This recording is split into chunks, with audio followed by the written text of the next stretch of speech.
Coconuts TV. Nandito tayo ngayon sa Jory's Pansit Kabagan at iba pa.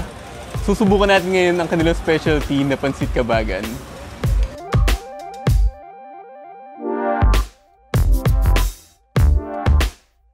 Nagtapos din naman ako ng philosophy, inalok ako magturo.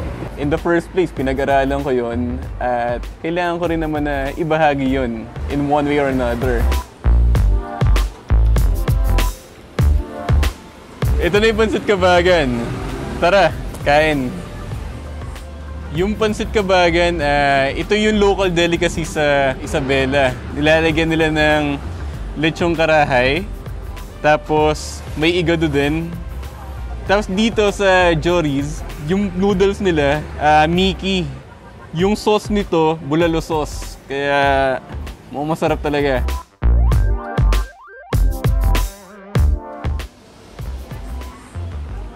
Mainit. Masarap yung combination ng sabaw ng bulalo, tapos yung igado, tapos may lechon pa siya.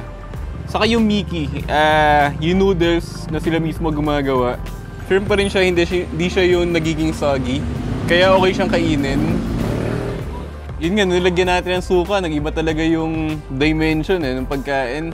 Medyo maasim pero nababalance out niya actually yung lasa ng bulalo, nung igado, saka nung lechon.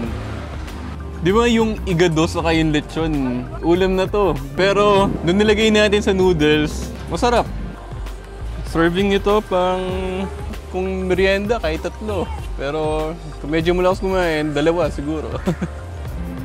So mga kinain ko ngayon, yung special Pansit Kabagan saka soft drinks.